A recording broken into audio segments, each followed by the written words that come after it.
There are oceans the Imperium dares not chart, waters that whisper prayers the ecclesiarchy never wrote. And beneath those waves, something ancient remembers our sins. The hololithic maps of the galaxy mark 1,000,000 worlds under the Emperor's light. But there are few among them that still remember the sea, the endless, swallowing blue that once defined humanity's home. In the 41st millennium, the oceans are not places of life. They are prisons of pressure, of drowned cathedrals and forgotten gods. And yet, in one of them something moves. The world was called Thalasser, an ocean planet far beyond the segmentum tempestus, 98% water, 2% ruin. Its surface shimmered like mercury under a dying sun, but beneath the mirror lay cities of coral and bone, carved by hands not entirely human. The Imperium once called it a frontier resource world. Its seas held promethium-slick plankton, bioluminescent kelp that could be burned as fuel, and abyssal fauna used in gene experiments. But that was before the tides began to sing. At first, the administratum dismissed the reports as heresy or hallucination.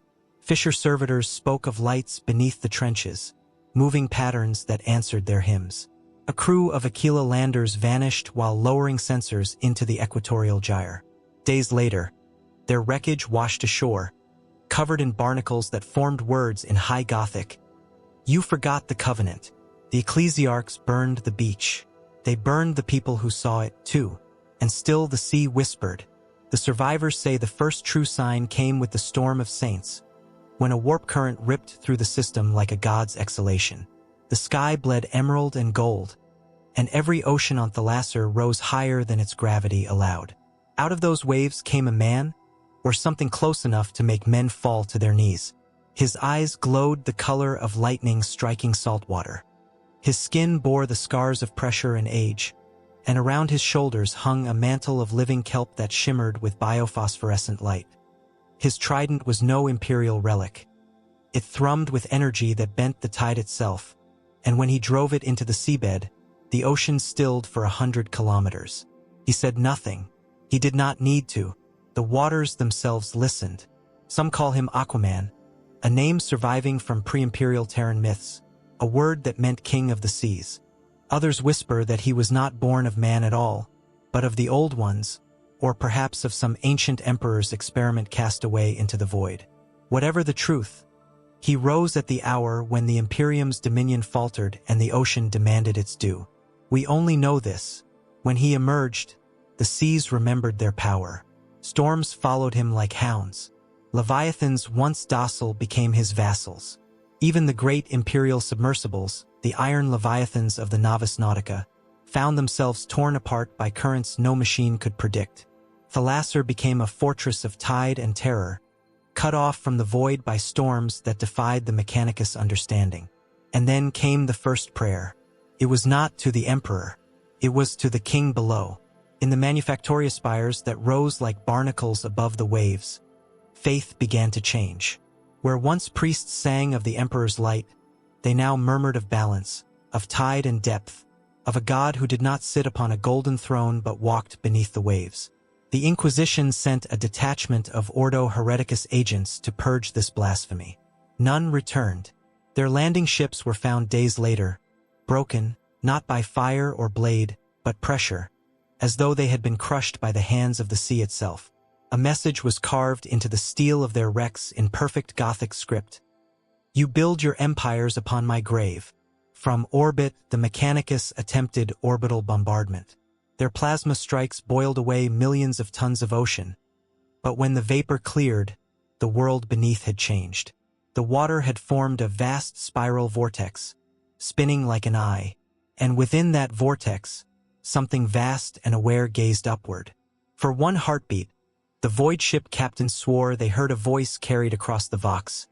You cannot burn the sea. Then the vortex reached upward, and the fleet drowned in orbit. Weeks passed. The Imperium declared Thalasser excommunicate traitores. Its coordinates were scrubbed from the stellar cartographs. Pilgrims were told it never existed. But on the fringe worlds nearby, where rumor travels faster than light, whispers spread of a new god, not of gold and fire, but of salt and silence. They spoke of the Sea King who ruled where light could not reach.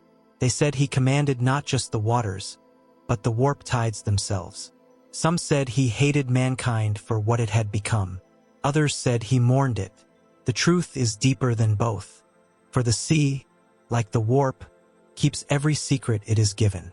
And in that abyss of drowned empires, Aquaman found not just the ghosts of humanity's past, but the souls of those the Imperium had cast away. The mutants, the psychers, the drowned. They came to him in dreams, and when they opened their mouths, bubbles rose like prayers. And he answered them. But that was only the beginning. For when the warp storms cleared, and Imperial scouts once again glimpsed the black mirror of Thalasser's oceans, they saw something that turned every man aboard to silence. The seas were alive, not with waves but with armies, columns of armored figures, their armor coral-grown and sea-worn, stood upon the waves as if upon stone. Leviathans the size of hive spires swam in disciplined ranks. At their head stood the Sea King himself, trident raised toward the stars. And behind him, from the deepest trenches of that world, something else stirred. Something vaster, older, and patient. The Imperium thought it ruled the stars. But the sea, eternal and forgotten, had never consented. And now it remembered. The sea remembers every promise man has broken. It does not forgive. It waits. Before the Imperium came, before the Emperor's light seared the stars into order, there were worlds where humanity's ships fell silent. Not from war, but from awe. Thalasser was one of them. It was not conquered. It was discovered.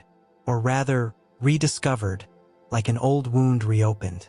When the explorator fleets first reached it in the early days of the Great Crusade, they found a planet already claimed by water.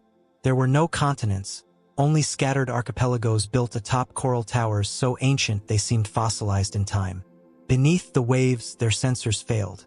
Vox signals warped and echoed back as whispers, sometimes in binary, sometimes in voices long dead.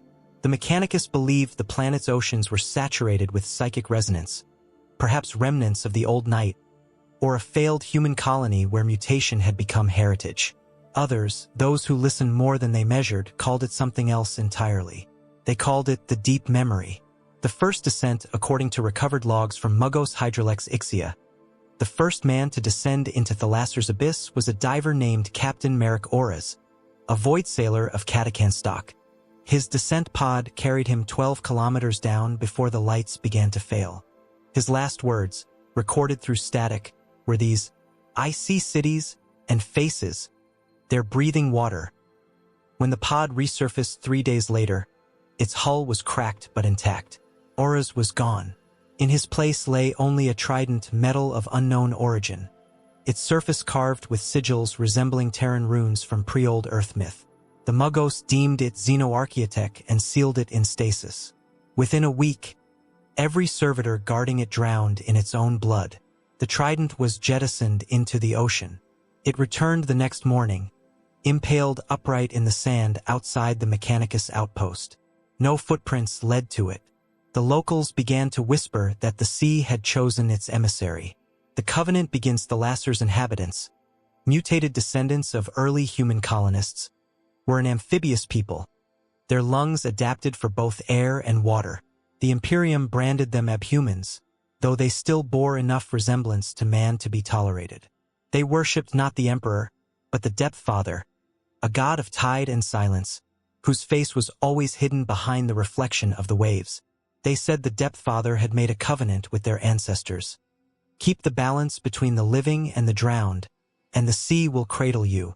When the Imperium demanded conversion, the ocean people did not resist, they simply submerged. For weeks, the surface outposts heard only the hiss of wind and waves. Then, one dawn, the waves turned red. The waterborne had returned, not as worshippers, but as executioners. Every Imperial outpost along the Thalasser archipelago was found flooded. No gunfire, no explosions, only signs of drowning. And on every bulkhead wall, written in salt and barnacle, was the same phrase: "You broke the covenant." The king beneath it is said that the Sea King, Aquaman, was born that night. But others say he had always existed, dreaming in the trenches of the abyssal maw, a trench so deep that even Mechanicus augurs failed to find its floor. Legends say he was the last survivor of Atlantis, that mythical Terran civilization swallowed by ocean long before the Age of Strife. They say the Emperor himself once sought Atlantis' secrets, gene modification, biohydrodynamics, pressure resistance, and that this king was one of the Emperor's lost prototypes, a being forged to command the seas of long-dead Terra. But when the Emperor turned his eyes to the stars, he left the ocean behind. And from that abandonment, bitterness festered. The king beneath waited. For millennia, he listened to humanity's wars echo through the deep, like thunder rolling across distant coasts. He saw the Imperium rise, its cities choking the air and its faith strangling the natural world. And he remembered what it meant to be forgotten. So when the Imperium's ships returned to Thalasser, he rose. First tragedy, the flood of St. Neris. Imperial records speak of the flood of St. Neris, an event classified as an unsanctioned tidal uprising. In truth, it was the first war between the Sea King and the Imperium. The ecclesiarchy had declared a crusade to purge the ocean of blasphemy. A fleet of 40 warships entered orbit. The people of Thalasser sang hymns of the tide and waited. On the seventh day, the oceans moved. It was not weather, it was will. The tides rose beyond physics, curling like living things. Leviathans emerged, their hides covered in iron barnacles and coral armor. At their center stood Aquaman, trident in hand, his eyes burning through the storm. He did not attack first. He simply raised his weapon, and the sea obeyed. The fleet above watched as columns of water pierced the clouds, tearing ships from orbit like toys. The crusade was undone in a single day. St. Neris himself, who led the fleet, was found impaled upon a coral spire 3 kilometers high. His body still kneels there, facing the horizon. To this day, the locals call that place the Martyrs' Reef. The age of silence after the flood, Thalasser disappeared from imperial charts. Warp storms encircled it, as though the planet itself willed isolation. The few who escaped spoke of the covenant restored, a pact between the king beneath and his people. They would guard the oceans from the greed of the stars, and the stars would learn to fear the deep. But fear in the 41st millennium is never enough. The Imperium forgets quickly, and the sea never forgets at all. The old recordings end with a final entry from an explorator priest before his transmission cut out. The oceans, they speak his name now. The waves form words when the moons align. We thought the sea was lifeless. We were wrong. It's listening. And so the legend of the Sea King of Thalasser became a ghost story told in the void, until the day the tides reached beyond their world, and the ocean began to whisper across the stars, "We live where light dies. We breathe because the sea allows it. Every heartbeat is borrowed from the deep." There is no sunrise on Thalasser, only gradations of blue. Morning is the hour when the waves hum louder, when the pressure in one's bones softens slightly and the abyss lightens by a shade. We do not measure time by the sun. We measure it by tide and pulse. When the tide recedes, we surface to harvest. When it returns, we pray. Life among the coral spires, we live in what the Imperium would call settlements, though they are more like reefs grown into purpose.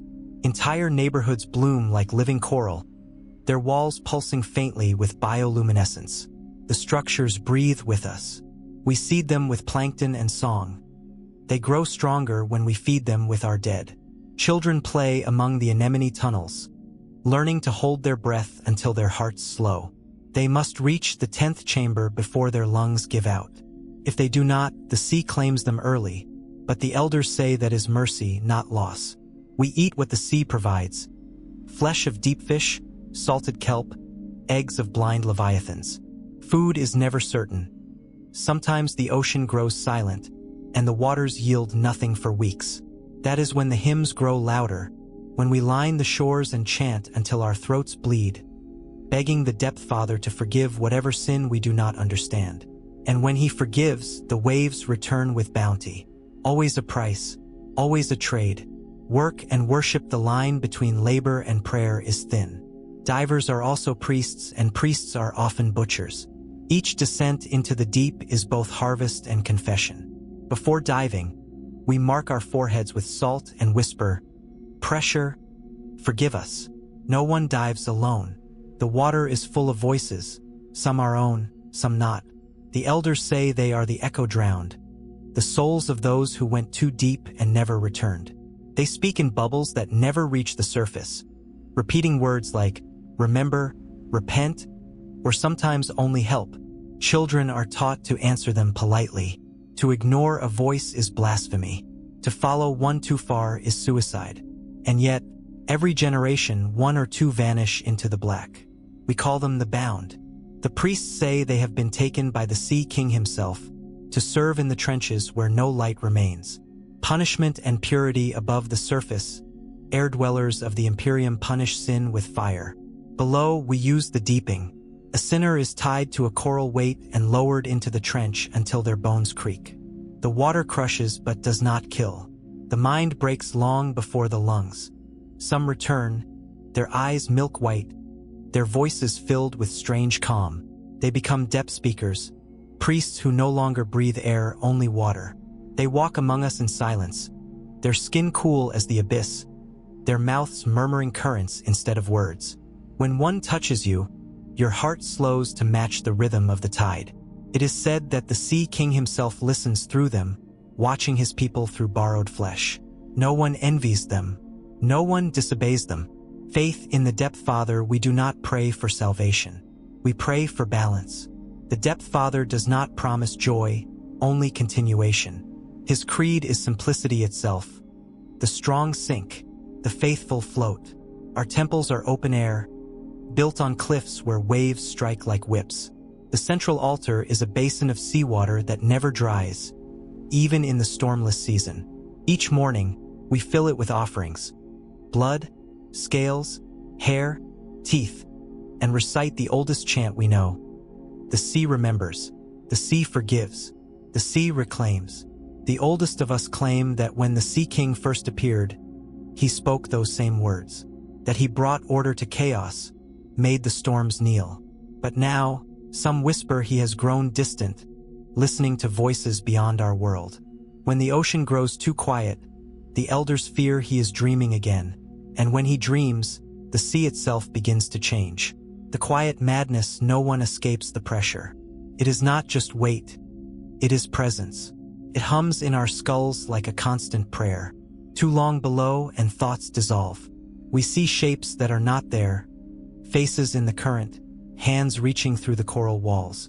We call it the blue dream, the slow sinking of the mind into the ocean's collective memory. Those afflicted begin to speak in the plural.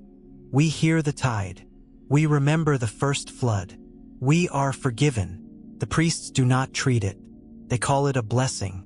Perhaps they are right. Perhaps the sea simply takes back what was always hers. Daily offerings and the fear of surface to the Imperium, the surface is freedom. To us, it is exile. Those who blaspheme are sent upward, onto the barren isles that dot the equator. The air burns their lungs. The sun blinds them.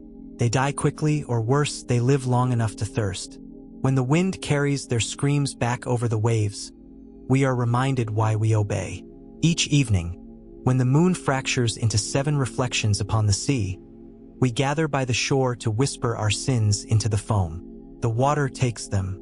Sometimes it brings them back, and sometimes it brings answers, in the shape of strange fish or drifting bones or messages etched in shell. Once, an entire whale surfaced, its skin carved with words that glowed from within. He watches. He waits. He weeps. The priests sang for 3 days. The storms began on the 4th. The Sea King's absence, he has not been seen in a generation. The trident is kept in the deepest temple, guarded by the depth speakers who never sleep. Some say he has merged with the ocean itself, that the tides move because he dreams. Others whisper that he has gone beyond Thalasser, to seek the source of corruption spreading through the void currents. But all agree, when he returns, it will not be in silence. The ocean will roar with the fury of 10,000 storms, and every soul who betrayed the covenant will drown in their own blood. Until then, we work, we sing, and we drown our doubts in the rhythm of the tide. Because that is what it means to live beneath the Sea King's gaze. To endure, to obey, to forget, and so the days pass, one tide bleeding into another. The surface burns with wars of faith and fire, but down here, beneath the pressure, the ocean waits. It always waits. The sea is beautiful because it kills without hatred. But men learn to love the drowning. We speak often of the Sea King's justice, but never of his mercy. Perhaps because there is none. The Lasser is not ruled by kindness or cruelty. It is ruled by pressure. The unending, silent truth that nothing beneath the sea rises without cost. Power here is weight, and every heart that beats owes its rhythm to the will of the tide. The surface world burns with fire and faith. The depths rule with silence and fear. The court of currents, the king's court, is not built of stone or coral, but of motion. It drifts through the abyss, a cathedral of slow-moving columns and swaying gardens, illuminated by the blue glow of abyssal leviathans chained to the floor. The throne itself is carved from the shell of an ancient god-beast, bleached white, its surface alive with etched currents that move like veins under flesh. It is said the throne breathes with him, that when he is angered, the ocean tightens, and when he grieves, it weeps. Around him swim the tide wardens, his chosen enforcers. Their armor is bone and metal, plated with scales of extinct leviathans. They carry blades that hum with water pressure vibrations sharp enough to cut through ceramite. Their duty is simple: to keep the covenant intact through obedience or through death. There are no words spoken in the court of currents. Orders are transmitted through wave sign, the language of pulse and current, understood only by those who have served the king directly. Even to look upon him for too long is forbidden. His gaze makes the blood slow, the mind quiet, as if the sea itself were whispering inside your skull. The chain of silence, no empire survives without bureaucracy, even beneath the waves.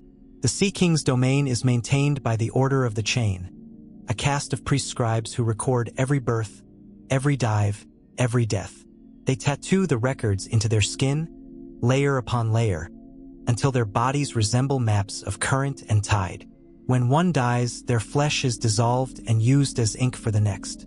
The writing continues without end. The order has one law that transcends all others. The sea does not lie. If your record is wrong, you are lowered into the trench. The sea decides the truth. Some come back. Most do not. Those who do speak with the slow patience of stone, and from their mouths drift pearls formed from their own guilt. The pearls are collected and offered to the depth speakers. They say the Sea King keeps them close, to remember every lie that was confessed beneath his reign.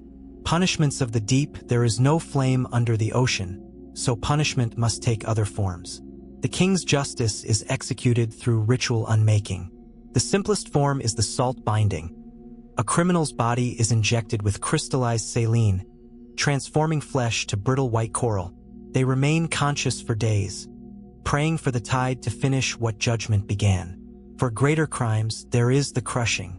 The condemned is sealed inside a transparent sphere of reinforced shell and sunk into the trench. Pressure builds over hours, bones compressing until their screams become bubbles that rise to the surface. Bubbles that the priests read like omens. And for betrayal, especially betrayal of the covenant, there is only the drowning below, a ritual so sacred no one has ever returned to speak of it. The depth speakers escort the condemned into the abyssal maw itself, chanting hymns that make the sea tremble. The water grows dark, then still, and when they return, the depth speakers carry new marks upon their flesh, marks that glow when the king passes near. It is said the drowned traitors become his eyes, the faithful hierarchy at the top. The Sea King himself, half myth, half god, wholly obeyed. Beneath him, depth speakers, conduits of his will, neither living nor dead. Tide wardens, his soldiers, bound to him by oath and water. The chain, the record keepers, maintaining order through memory. The drownborn, the working people, those who dive, harvest, and sing. No one questions their place. To rise is to be crushed. To fall is to vanish. Yet the system endures, beautiful in its cruelty, precise as the flow of current through coral channels. Sometimes we tell ourselves that the Sea King does not see us as slaves, that we are part of a balance grander than our suffering. But deep down, we know better. Balance, like the sea, cares nothing for the drowning. Symbols of power, every citizen wears a mark of depth, a small scar burned into the wrist during the rite of submergence. It represents how deep one has descended in service. The deeper your mark, the closer you are to the king. Those who survive dives beyond 30 fathoms are considered touched by the Depth Father himself. They are given silver masks shaped like fish skulls, allowing them to breathe water indefinitely. The Tide Wardens bear tridents, miniature reflections of the king's weapon. Each trident's tips are filled with a drop of his blood, harvested in ancient ceremony. When drawn in battle, they hum with the sound of distant thunder, reminders that their god still bleeds for their cause. Yet even these symbols carry irony. For all their might, they corrode. Salt eats everything, even faith. Cruelty in the name of order, we tell ourselves cruelty is necessity. That the drowning of a few preserves the calm of the many. But the truth is simpler. Fear sustains faith. Once a cycle, the king's priests enact the rite of stillness. The entire city must fall silent for one full tide. No movement, no speech, no light. The weak panic. Some die of terror. When the tide returns, those who broke silence are taken by the depth speakers. None resist. The ocean, after all, rewards quiet. In these rituals, we glimpse the king's logic. He does not punish for rebellion, he punishes for noise. In his world, stillness is purity, silence is devotion, and the absence of resistance is the truest form of loyalty. We have come to worship our own suppression. The irony of the depth, and yet, there is irony in our obedience. We call him Savior, but we labor in darkness. We praise balance, yet we live beneath tyranny. We honor the sea's fairness, though it devours without distinction. Sometimes, when the currents quiet and the leviathans drift asleep, a strange thought surfaces. What if the sea king himself is not free? Perhaps he too is bound to. There are oceans even the emperor never saw. Beneath the sacred crust of Holy Terra, deeper than the vaults of the Mechanicus and the cathedrals of the Ecclesiarchy, there lies an ocean blacker than night, older than faith, and hungrier than the warp itself. It began with a sound, a hum beneath the waves. The surface priests thought it was tectonic movement, a minor quirk of the old Earth's dying heart. The Adeptus Mechanicus sent Auspex drones, and none returned.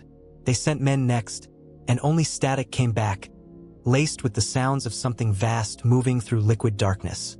The Imperium had forgotten the seas. In the 41st millennium, water is a relic, a scarcity more precious than promethium.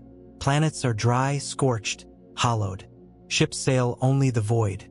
So when the ocean itself began to whisper, no one listened, until it answered back. The first to die were pilgrims. They walked the coasts of Terra to bathe in the last holy waters of the Emperor's homeworld. A ritual so ancient no one remembered its meaning. The waves rose to greet them. They screamed hymns as they were pulled beneath, dragged into the depths by hands unseen. When the waters stilled, the priests swore they heard chanting echo from below. A prayer not of man, but of something that remembered being one. The Vox recordings were archived, forbidden, then sealed. But that was only the beginning. Weeks later, orbital augers detected movement in the deep trenches, things vast enough to distort magnetic fields. Entire habitats went dark beneath the waves. The Mechanicus called them anomalous void signatures. The Inquisition called them heresy of the abyss. But those who survived the shorelines had another name. They whispered it through blood and salt. The Sea King. He came with the tide, wearing armor made of living coral and chains forged from drowned shipwrecks. His eyes burned gold, brighter than a sunken god's rage. His voice split the water itself. Your emperor has ruled the land and the void. But the seas were never his to claim. He raised a trident, old as Terra's birth, etched with symbols that even the Mechanicus could not decipher. The waters obeyed. Leviathans the size of cathedral spires broke the surface, beasts that had slept since the age of Terra's innocence. They bore scars of ancient wars, human carvings across their hides, prayers in dead tongues. The Imperium sent Skitarii legions to the coasts. The waters swallowed them whole. Their vox signals faded beneath static, like screams beneath thunder. And from the depths, new ships rose, living vessels of bone and shell, bound by something older than the machine god. Their crews did not breathe air, they inhaled the abyss. Their banners bore a single sigil, a crown carved from coral and blood. Scholars argued in secret, was he a lost Primarch? A warp entity born of the planet's grief? Or the myth reborn, the Aquaman, the forgotten god of the ancient sea, dragged through time into mankind's most wretched age? None could agree, but the ocean answered only to him. And as the tides began to climb higher each week, drowning coastlines, silencing vox towers, even the ecclesiarchy began to whisper forbidden prayers to the abyssal emperor. They said he had returned to reclaim what was once his, the waters of humanity's cradle, the last uncorrupted domain. And beneath the surface of holy Terra, where the light of the Astronomicon cannot reach, something moved. It was not chaos. It was not man. It was something older. Something that remembered when gods walked the tides and men were still afraid of the dark. But that was only the beginning, for the seas of the Imperium were about to awaken, and the Emperor was about to remember what he had drowned to build his throne. Before he was the Sea King, before the Imperium remembered his name in whispers, he was only a myth, a ripple in time lost between dimensions. The warp had taken many things across the eons. Ships, men, cities, entire worlds. But once it took something divine. He had fallen through a storm that was not of his world, a wound in reality where ocean met nightmare.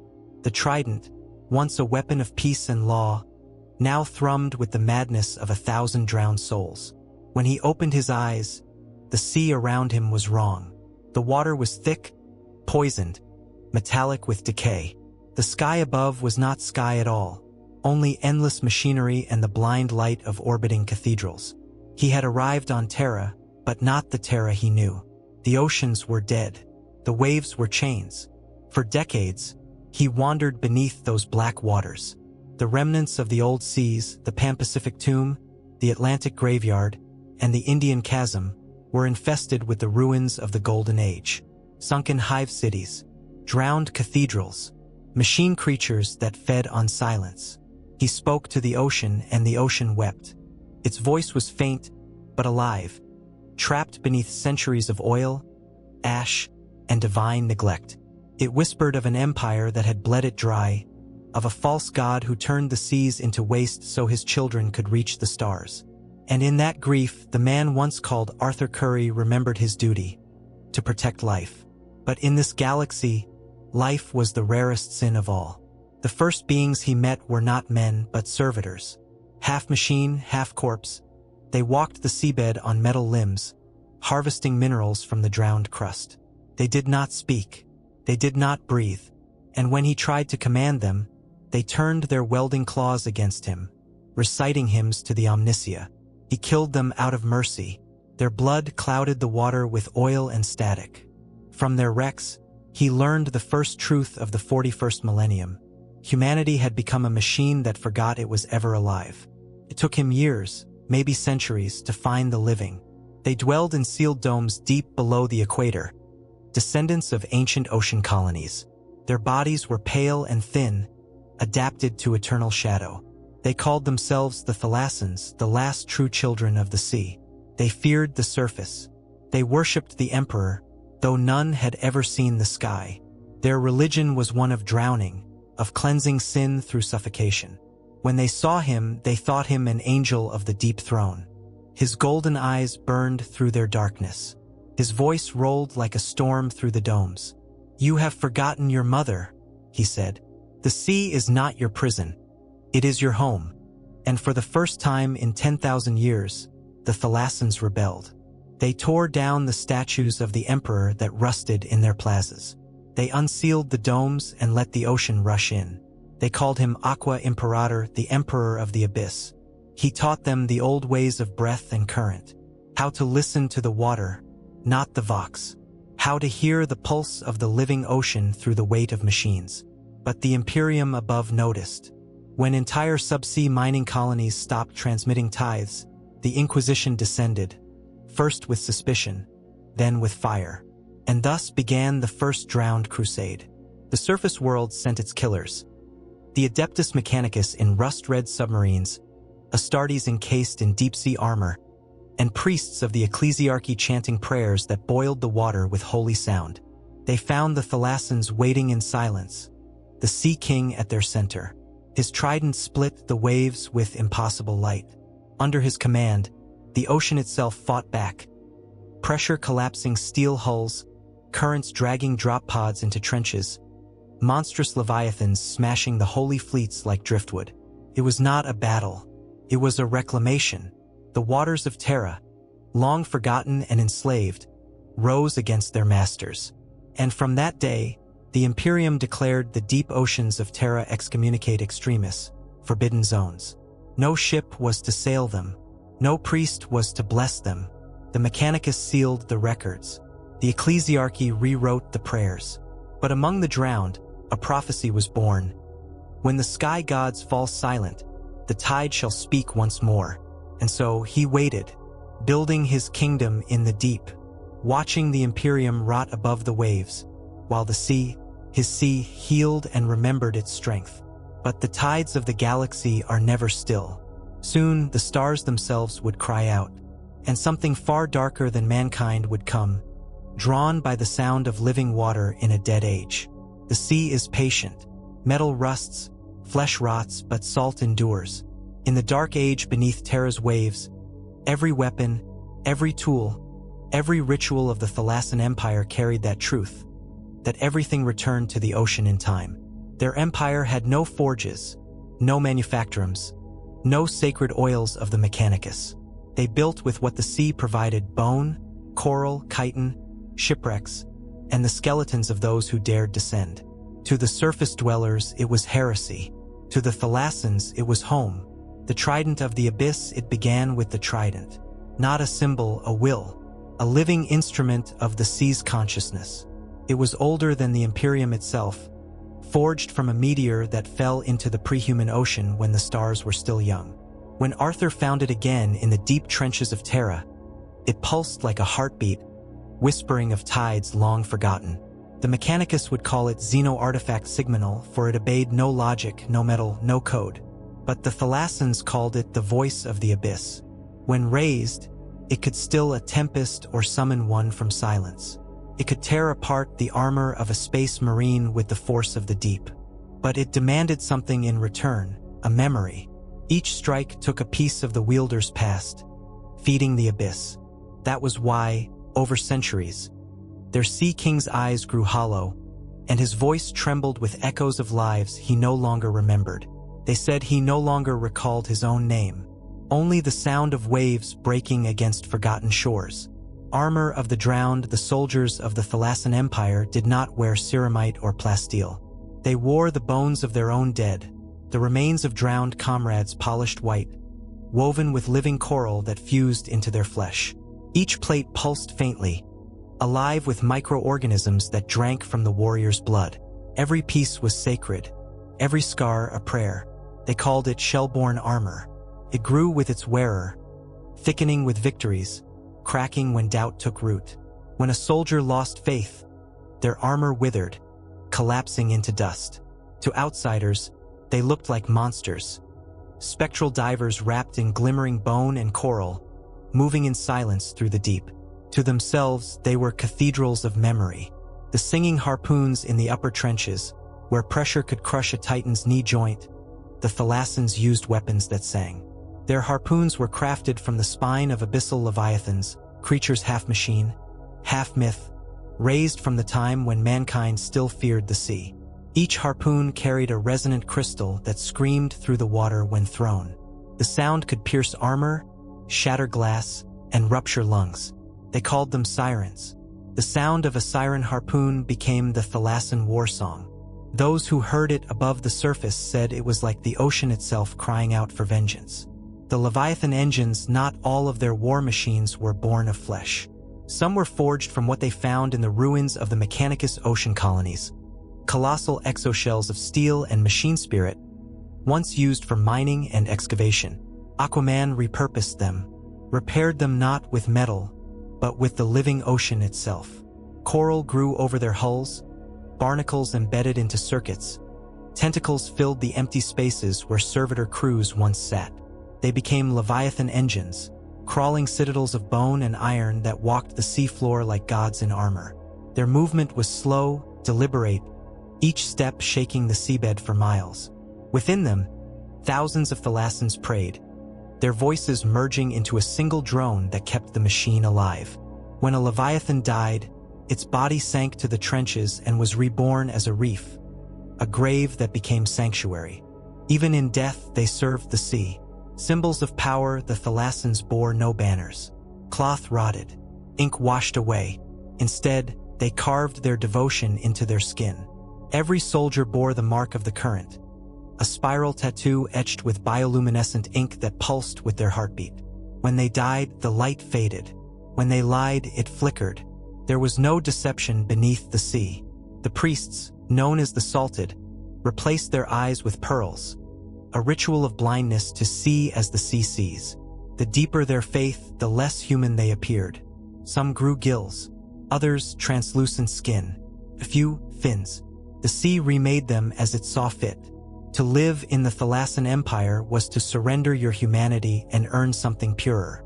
The surface called it corruption. They called it clarity. The irony of faith when imperial scribes later described them, they wrote with disgust, beasts that mock the emperor's image. But the truth was crueler.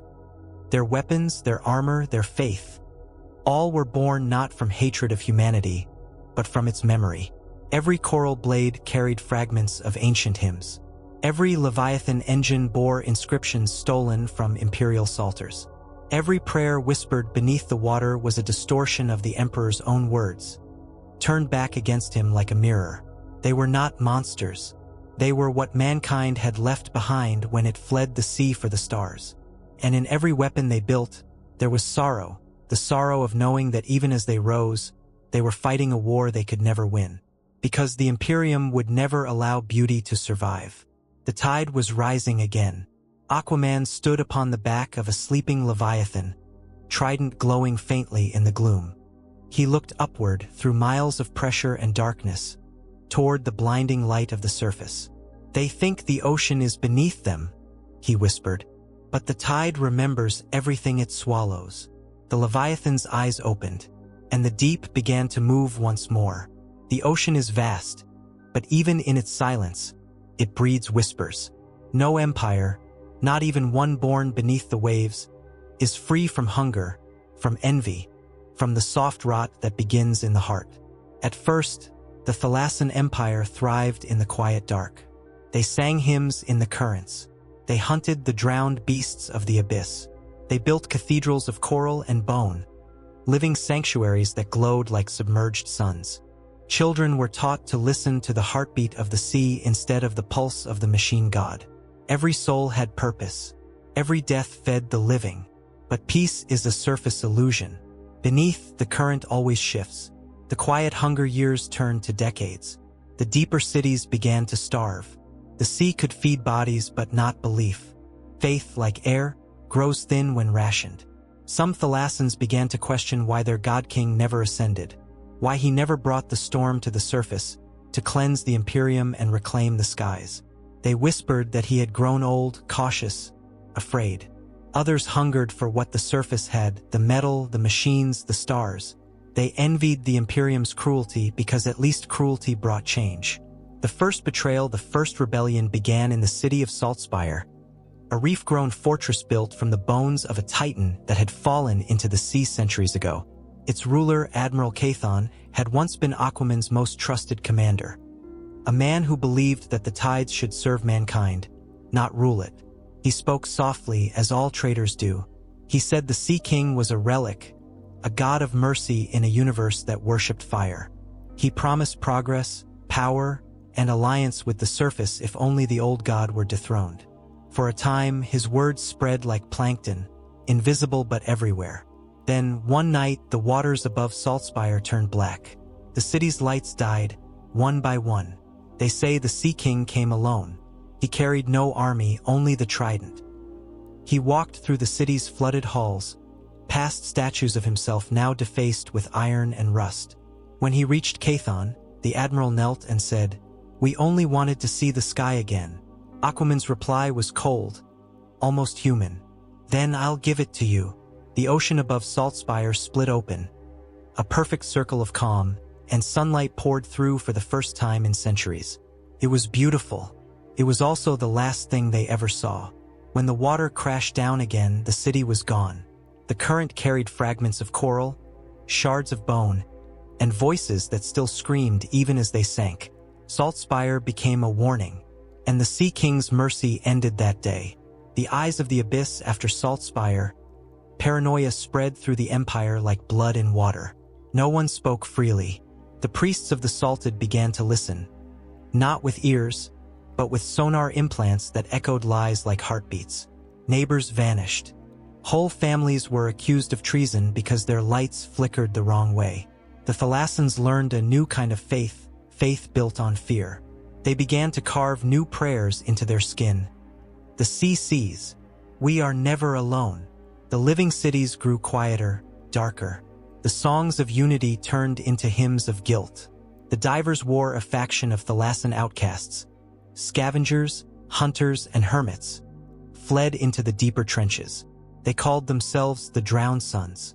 They claimed that the Sea King had become a tyrant, more cruel than the Imperium he once defied. Their leader, a woman named Saren, bore gills that bled when she prayed. She spoke to things even deeper than the king's reach, entities that slumbered beneath the seabed, older than mankind's dreams. Her followers mutilated themselves to mimic those things. They tore out their eyes, split their tongues, and painted their armor with the silt of the abyss. They waged war not with tridents or leviathans, but with silence. They attacked through shadows, cutting off entire districts without a sound, leaving behind only stillness and blood. They whispered to the currents, "The true ocean does not serve, it devours." For the first time, the Thalassan Empire fought itself, tide against tide, faith against faith. The fracturing of the Sea King Aquaman could not understand them. He had given them life, unity, purpose. Yet they had turned on him, carving his name into curses. The trident began to resist him, as if sensing his doubt. Its light flickered, its hum now a rasping whisper. Sometimes, when he closed his eyes, he could hear voices beneath the hum, voices of those he had drowned. They asked him softly, "Was it worth saving us?" He stopped answering after a while. Acts of kindness, acts of death in those years of terror. Kindness became rebellion. A Thalassan who shared food, or mercy, or silence with another, risked death. The Salted patrolled every dome. One story tells of a child who found a wounded drowned son hiding beneath a coral altar. She gave him air from her mask. When the priests found them, they drowned her in front of the city, chanting, "Mercy is heresy." The drowned son escaped, and the next night, an entire district went dark. Its walls shattered, its water thick with blood. The sea had no sides anymore, only hunger. The return of the surface while they tore each other apart below. The surface world began to stir. The Imperium's augurs detected strange movements beneath Terra, seismic patterns that matched the rhythm of the Astronomicon itself. The Inquisition called it abyssal resonance. They prepared their purging fleets. But when they came, they found no empire, only ruins. The Thalassan cities had gone silent. Their lights were gone, their prayers forgotten. Only one signal remained, a single word repeating in the dark, in an ancient dialect of old Earth, "Forgive." The Inquisition assumed it was a distress beacon. But deep beneath the ocean, far below the scanners, the Sea King still watched. His eyes glowed faintly, like lanterns in a graveyard sea. He had learned a terrible truth. Even the sea, given enough time, drowns itself. The oceans boiled for 1,000 leagues. From the shattered reefs of Kaltha's drowned moons to the blackened coasts of the Segmentum Pacificus, the Sea King's wrath echoed in the marrow of planets. The war that began as whispers beneath the tides became a storm that drowned armies and silenced cities. For the first time in 10,000 years, The Imperium of Man faced a war it could not map, nor measure, nor fully comprehend. A war beneath the surface of worlds. The awakening of the abyss, it began with tremors. At first, the Administratum dismissed the quakes as tectonic unrest. Then the oceans split, and something vast, ancient, and armored with coral and steel rose from the trenches. It was not chaos, nor Xenos in the familiar sense. It was Aquaman's legion. From the deep crawled leviathans the size of voidcraft, each bearing sigils of the Atlantean runes fused with imperial iconography. They were living vessels, biomechanical constructs bound to the Sea King's will. Inside them dwelled hybrid soldiers, half man, half sea beast, clad in glimmering armor that flowed like molten gold underwater. When they breached, the skies darkened. The sound of their emergence was mistaken for the death knell of planets. The Imperium called them tidal hosts. Aquaman called them his kin. The Imperium strikes back, the response came swift. The Adeptus Mechanicus demanded the biological vessels for study. The Ecclesiarchy denounced Aquaman as a false god of the abyss. Even the Inquisition sent kill teams armed with melta-charges and sanctified harpoons. They never returned. Entire squads of stormtroopers vanished beneath the waves of the planet Nereid 4. Vox transmissions captured only screams and a sound. A deep, mournful horn echoing through water. The Sea King's warning. The Imperium's fear grew. Rumors spread that the oceans themselves obeyed a god other than the Emperor. That prayers whispered on the shore were answered by something ancient and merciful or monstrous. The Ordo Hereticus declared a crusade. But crusades mean little when ships sink before they reach the shore.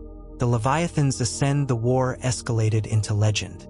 1,000 Leviathans rose from the depths, guided by Aquaman's hand. They met the fleets of the Imperial Navy in the atmosphere, swimming through the void, their armored hides glowing with bioluminescent wards. Their tendrils lashed at starships. Their roars echoed through void steel hulls. A captain of the battle fleet Pacificus once reported before his Vox went silent. "The sea has come for us, but there is no sea here." They called it the Leviathan War.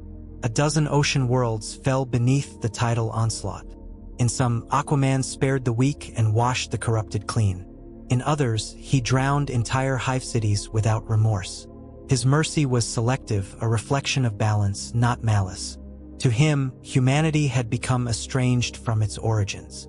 The Imperium had forgotten the tides that once birthed life. He sought to remind them with waves that crushed mountains. The sea and the warp, but not all tides were his to command. In the depths of the warp, something stirred, an ocean older than Atlantis itself. It sensed Aquaman's presence, his dominion over the seas, and it hungered. It whispered through drowned psychers and mutated seers.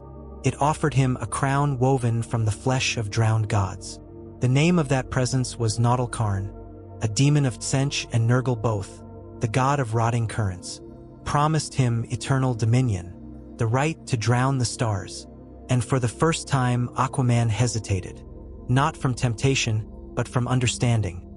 The sea that he ruled in the material universe had a mirror in the warp, an endless, polluted abyss of screaming souls. If he fell, the two would merge.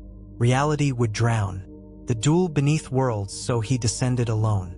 He dove into the heart of the ocean on Nereid 4, through layers of pressure that would crush titans, until the sea itself turned to light. There, in the silence, Nautilkarn awaited him. The duel lasted 3 days. The water boiled with psychic fire. Leviathans thrashed above, sensing their lord's struggle.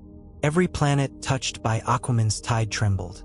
When he emerged, he carried the severed tendril of the demon. Still writhing, still whispering. His armor was cracked. His trident glowed with runes older than Terra. He had won, but at a cost. Part of his soul had drowned with the demon.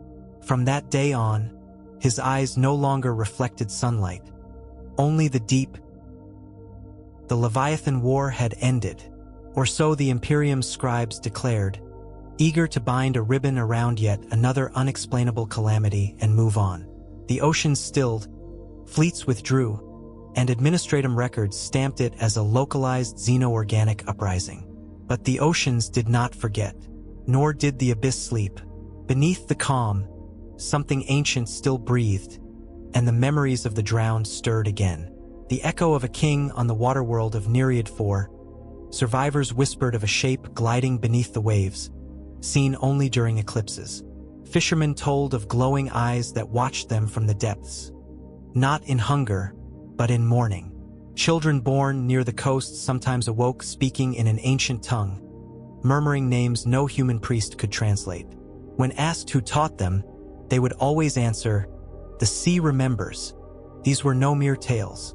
For deep within the trenches, the Atlantean vaults still pulsed with life. Coral towers grew around the ruins of the Leviathans. Within them, half-mechanical hearts beat in rhythm with the ocean's tides. The Sea King's essence lingered, not as a ghost, but as a current that moved unseen, shaping life itself.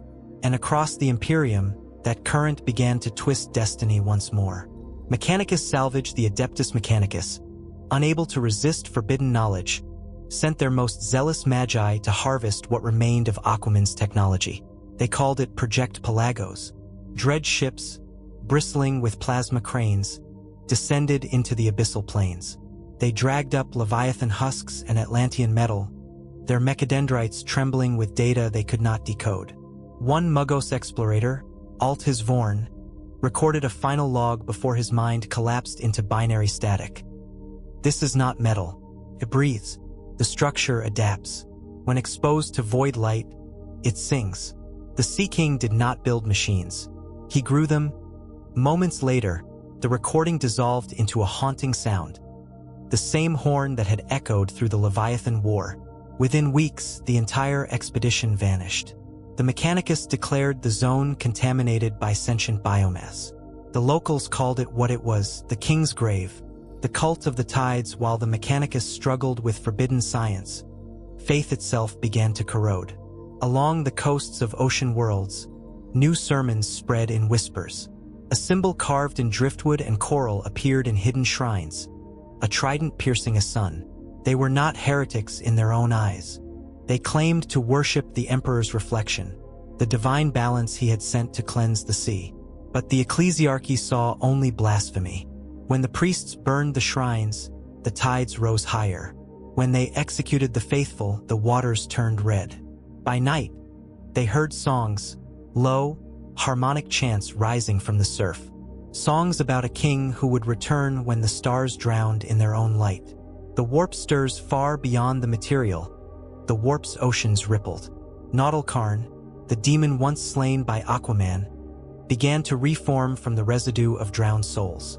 The great ocean of the warp, that endless psychic tide, began to pulse in rhythm with the material sea. And from that resonance, new horrors emerged. Warp leviathans, translucent, half-real abominations, began appearing in the deep void, attacking pilgrim ships near maritime worlds. They were called tide spirits, though the Inquisition knew the truth. They were echoes of Aquaman's power, reflections of his will, distorted through chaos. The Sea King had bound the two oceans, real and unreal, more tightly than anyone understood. Now, even his silence was reshaping the galaxy. The living trident on a forgotten shore of the planet Pelagos 7.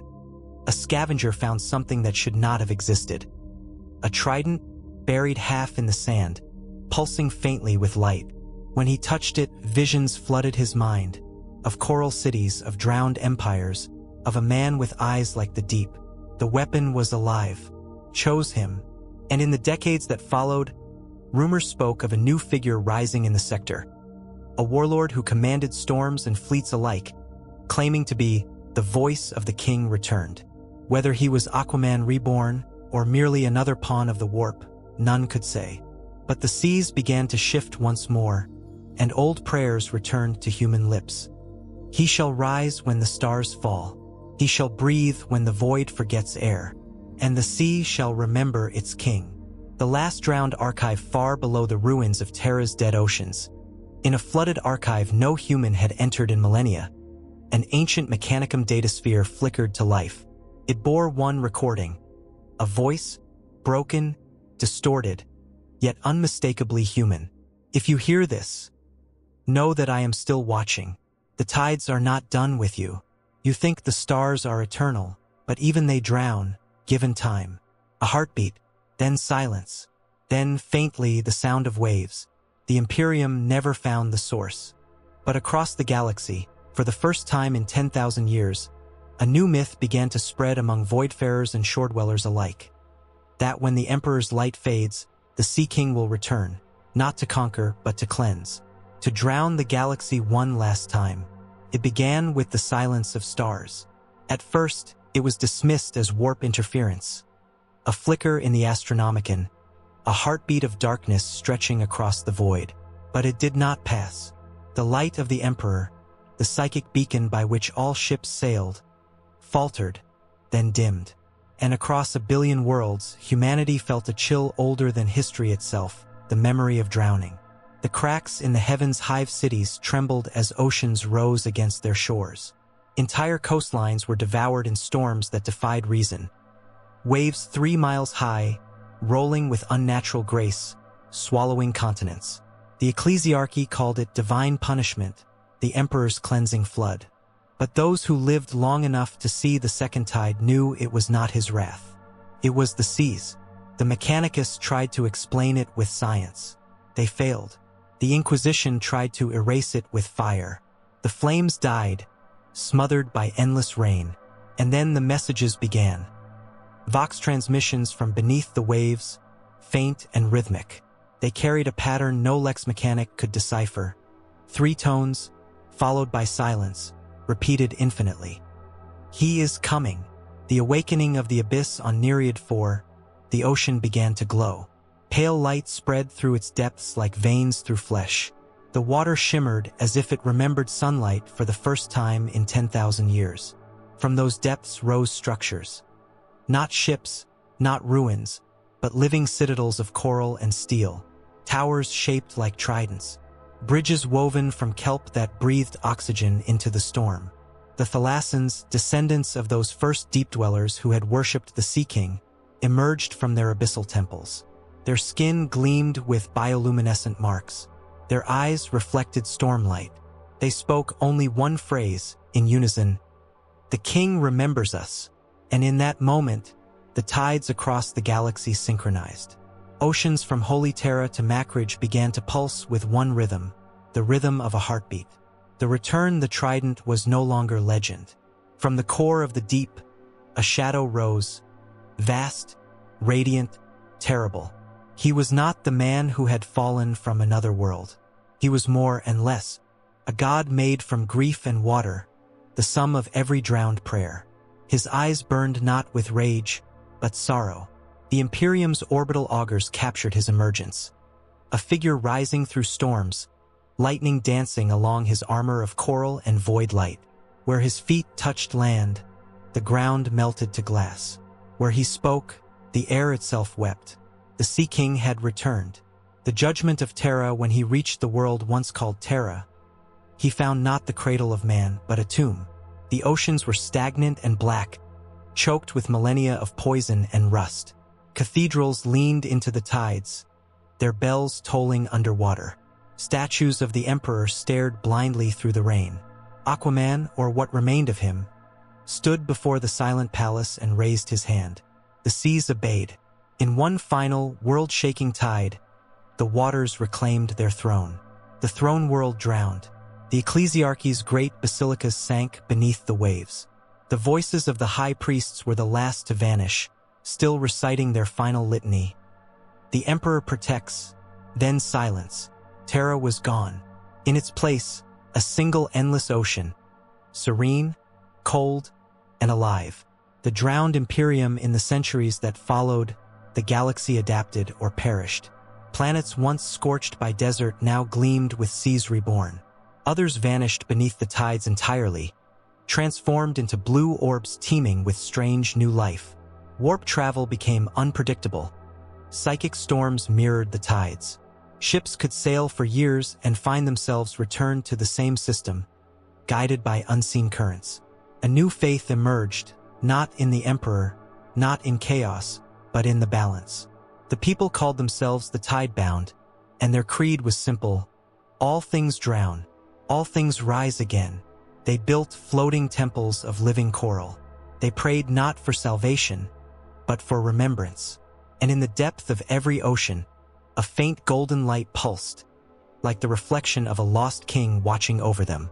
The last chronicle, an inquisitor named Lyridax, recorded the final account before her ship vanished into a storm. The Imperium calls this a curse. I call it balance. The Sea King did not destroy mankind, he freed it. He gave us back what we buried. Fear, awe, reverence. Perhaps this is what divinity was meant to be. I hear him in my dreams now. His voice is not command, but mourning. He says the stars were never ours. They were merely reflections on the surface. Her ship was found centuries later, perfectly preserved, drifting in a glassy sea on an unnamed world. No crew remained, only her journal sealed in coral. The last line read, "The tides are eternal. We endure until we are water again." Epilogue. The song beneath now, when voidfarers pass ocean worlds, they sometimes hear it. A low hum beneath the static, like the sound of the deep breathing. Some say it's just the wind. Others claim it's the Sea King himself, whispering from the abyss. Sleep now. The stars are just waves waiting to break.